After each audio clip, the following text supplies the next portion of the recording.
Very good. Yes, Minister, again, you know, the fund, 500 million over 10 years, is wholly inadequate.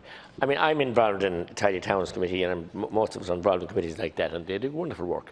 And there's different schemes advertised by the county council about renewables and about, you know, water pumps and, you know, using innovative ideas to. In one case, we have at the moment, it's a tunnel. We had it up well before you made your speech about having the window boxes and the south-facing windows. But we have an irrigation application in now for some grant aid, but they're totally oversubscribed. And we're only thinking at the surface, and there are people with great ideas and interested. But again, I'm asking, you know, why wasn't some of the 3 or 4 billion that has been collected on carbon tax from rural dwellers, has been collected over the last number of years, why wasn't that used? A leaf hospital get grass. I mean, you're debating earlier with Debbie Nocton about whether this, if we don't pass this bill here today and tomorrow in the Senate we'll lose 10 million.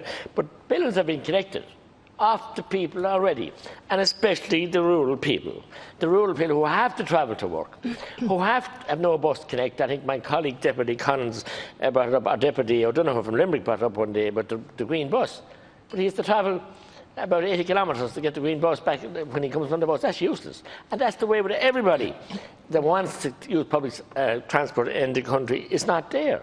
And many have been slashed now because of COVID, or will they ever return train services and things like that? There's no joined up thinking. So this fund is wholly inadequate. And I do agree with Deputy Nocton. We must penalise the polluters and the people that are in the heavy oil business and make them pay. They are powerful corporations.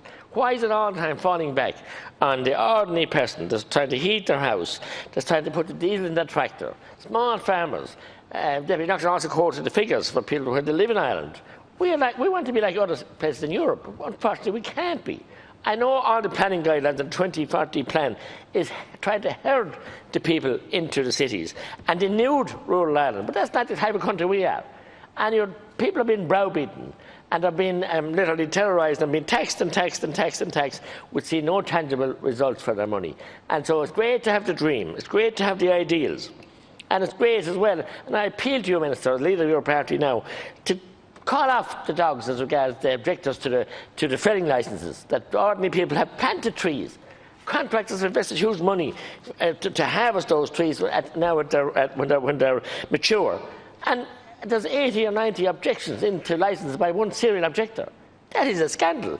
How are we going to get these people were good enough to plant their land, which I'm not in favour of, but they did, took the decision, got into the scheme, bought into it, invested hugely, and now when it's ready to harvest, and when the companies, the contractors who have been penalised with this tax as well, want to harvest, they can't get in, they're all packed up. They go out of business because they can't pay their loans because of objections to felling licences. So you can't have it every way.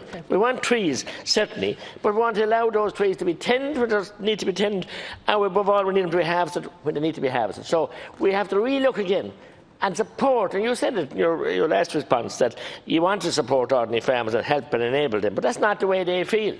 They don't feel they're being enabled. They don't feel they're being helped.